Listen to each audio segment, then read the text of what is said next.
continue for the next speakers. Legian Siang. Since joining Mensa in 1993, he has had the privilege of contributing to Mensa Singapore's management committee for over 2 decades, always eager to learn from fellow members and promote collaborative thinking.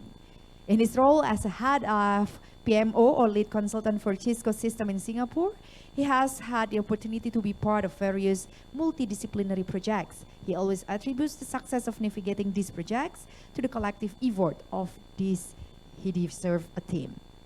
This topic, Mensa and Machine. As we approach the AMG Bali talk on Mensa and Machine, he hopes to share a blend of his Mensa experiences and gather knowledge he has gained at Cisco, inviting an open dialogue and shared learning. Ladies and gentlemen, please welcome Legian Siang. Hey, hello, thank you. So this is the last talk, okay? Bear with me, 6 slides. Not more than that, okay? So for those is about sleepy, please give me a few minutes. Okay, thank you, ladies and gentlemen, and curious mind. Today, it gives me a pleasure to talk about this topic about Mensa and machine. Okay, what it means is that we are bridging our Mensa genius mind with AI, and how are we going to do that? First, we stand in the intersection of human brilliance and machine intelligence. You'll see, last year we announced the AI. So what does it mean to Mensa? We talk about the danger of AI, what it's going to do wrong. What does it concern me? For me, AI is more like a tool. It defines how we're going to use it. And from ancient time, ancient philosophy and modern scientists always shape our world. So now I believe it's our time as a Mensa to utilize this tool to redefine our future. So this afternoon, I will share about this. Let me try the next slide. Sorry.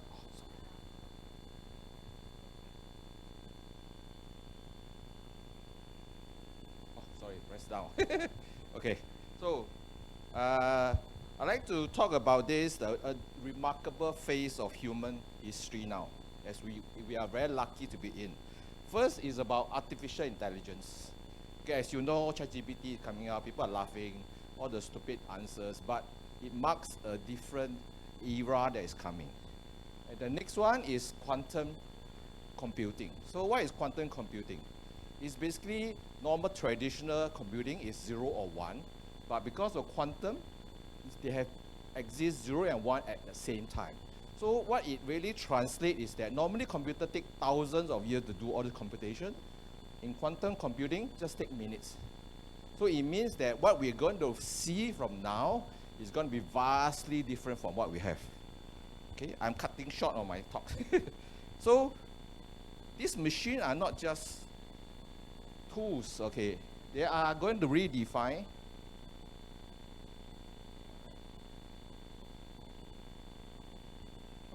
So we are moving into a knowledge industry. What do you mean by knowledge economy landscape? Later I'll explain. But what does this AI and quantum computing does? They are not only just tools like we use computer, Excel spreadsheet, no. They are collaborator, they're analyzing, they are artists, they can paint. So the photo that I sent to you to promote this, actually is created from ChatGPT. Okay? You can see I can't draw. But the computer can draw for me as long as I tell him what to do. So it's not mere tool, it's how you're going to use it, okay? And his ability is to sift through all the vast amount of data.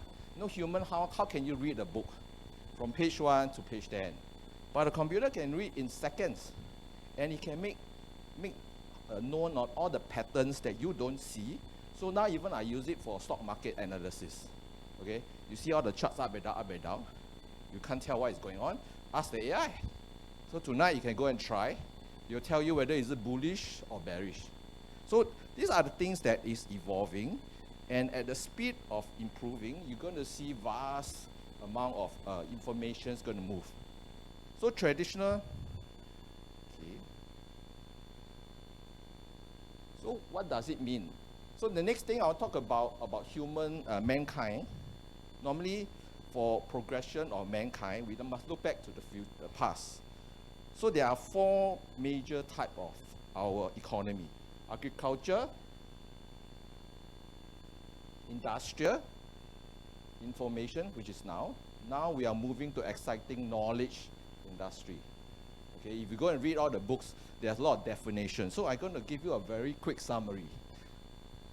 So during agriculture, it started 10,000 years ago, okay, where people, instead of a normal life, they go and hunt for food, or go and grab things. They become a farmer. They can control the number of crops they grow. Okay, this is where the shift is.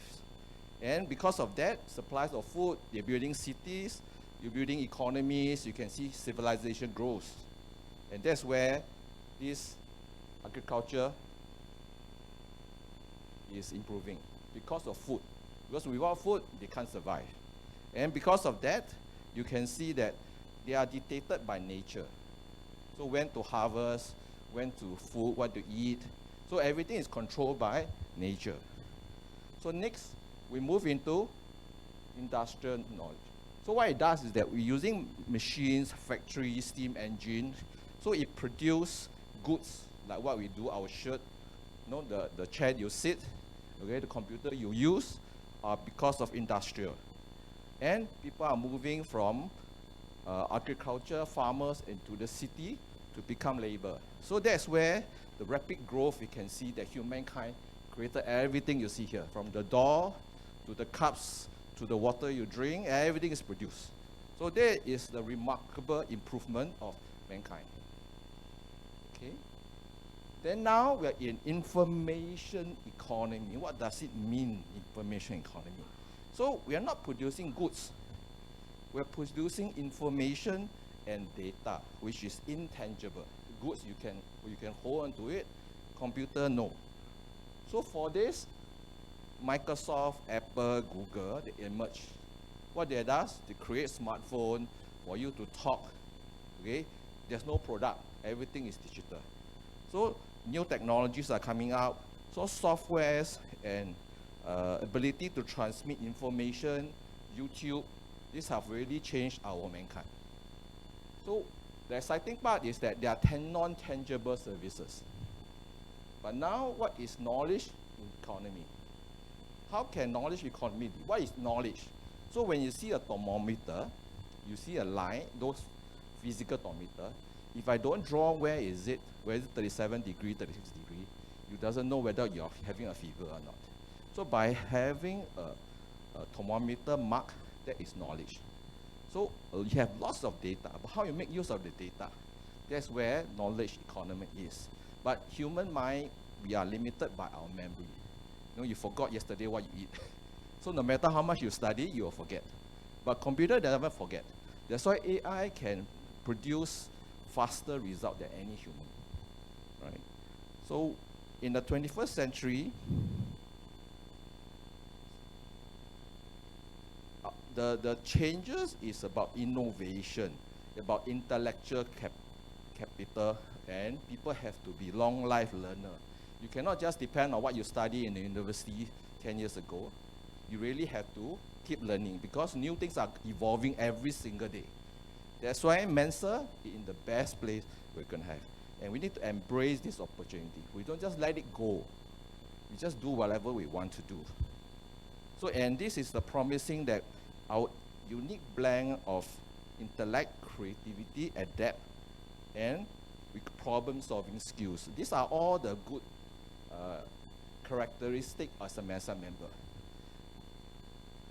And with the IQ of top 2%, we believe that we can really, really make use of this growth and move into a different job industry. So I'm going to move to the next one.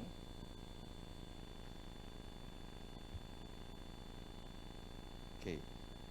So traditionally, we are in manufacturing, agriculture, and everything. We produce tangible, manual things. On the other hand, knowledge economy needs intangible. It's derived information, innovation. No one has done anything before. You must be the first one. A Mensa member, because of our intelligence, our ability to sniff through problems, we're able to innovate. I don't know how many of you all, when you talk to your boss, oh, your boss said that's a stupid idea. But actually, it's the right idea. They can't really understand what you're talking about, right? So I think this is the time that we can really, really perform and adapt. And because of our diverse global community, you see everyone here are on different country, different language, different knowledge. This is a very good blend of a community that can really shape the world. If one person, I only know what I know. But if I can blend with other cultures, other information, we can produce things that no one have thought about in the future. And we are uniquely positioned to act as catalysts. So to make the progression of mankind faster and faster. And we harmonize all the methodology, and we use our past knowledge to innovate so that our future is getting better and better. So don't look at the negative part of AI. And today's, in a dynamic world, we witness about game-changing transformation, where it's intellect, information and innovation that derive the knowledge industry. So at this heart, actually, the principle is about outcome, not input. You know, nowadays when you work, we sell our time to our bosses, to our company. You do 8 hours, actually I can do it 1 hour. But we have to sit in the office for 8 hours because we are paid by hour, right? But in the future, we paid by outcome. So it means that the way we do, the type of companies we're going to form are measured by outcome rather than time. Okay? And we prioritize traditional resources, capital, you put more people to do it. But for the new age, it's different. And it has very great potential of having higher earnings. Imagine 8 hours, you can finish your work in 1 hour. You can do work in 8 companies and earn 8 times your salary. Isn't it better? Or you work 1 hour and you have whole year free. You just go and party with AMG, EMAG, enjoy your life. So this is what we have, and we are compensated because of what we do. And because of this new knowledge age, is the flexibility of where to work. You're not tied to your chair. You can work in anywhere, in a swimming pool, where you think of new ideas, or in the restaurant, or in some EMAG, AMAG, where you discuss ideas between Mensa members. So this is the era that really, really can use it. And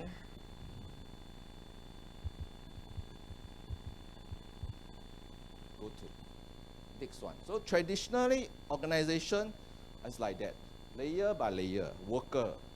Then you need a supervisor to supervise the worker. Then you need the management to supervise the supervisor. Then you need the executive level to set some direction. And finally, you need the C-level to say that I approve your budget or not approve. Okay. So actually, who is the one working? It's the worker. The rest are all quite useless. Right? It's the worker. But for Mensa members, sometimes we are stuck somewhere eating worker.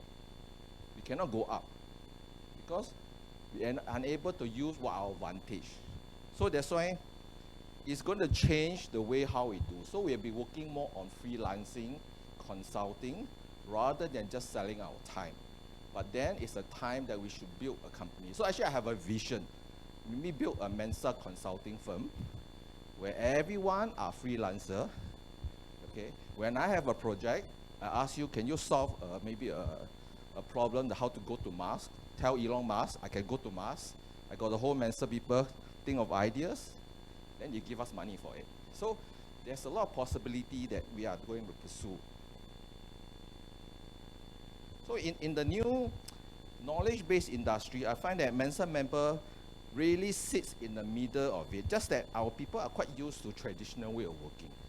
Okay, we just sit there, don't talk so much, keep quiet. Even the boss is wrong, we also keep quiet, because your boss will hate you because you tell them you're stupid. Alright?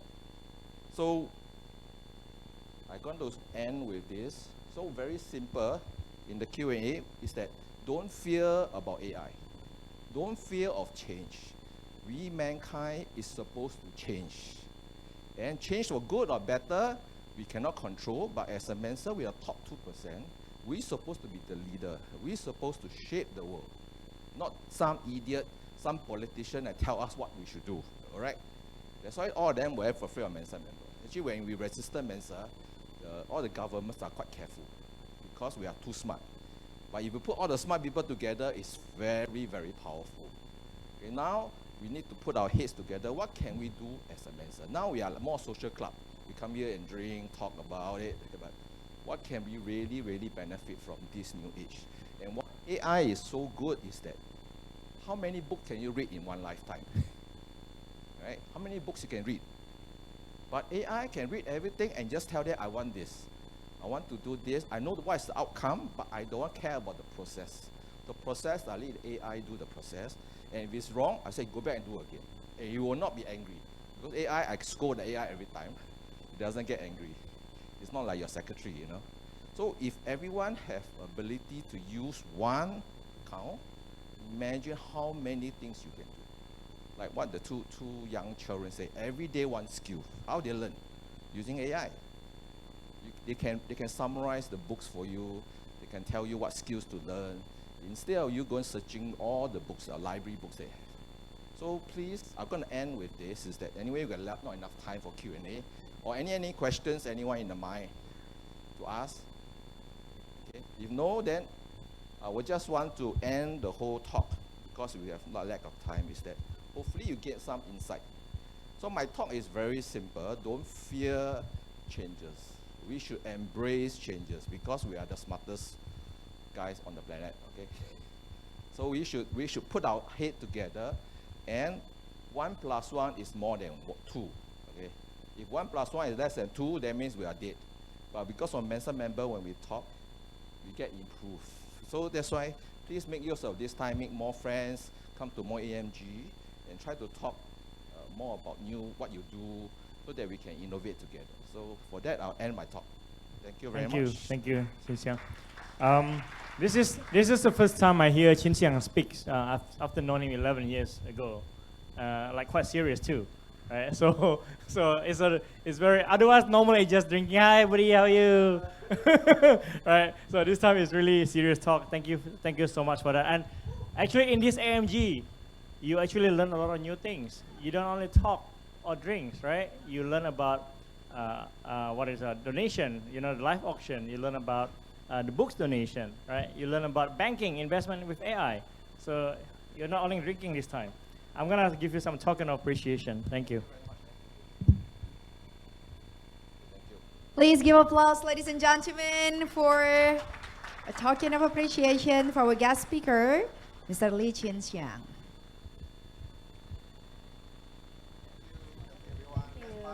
Yeah, let's party.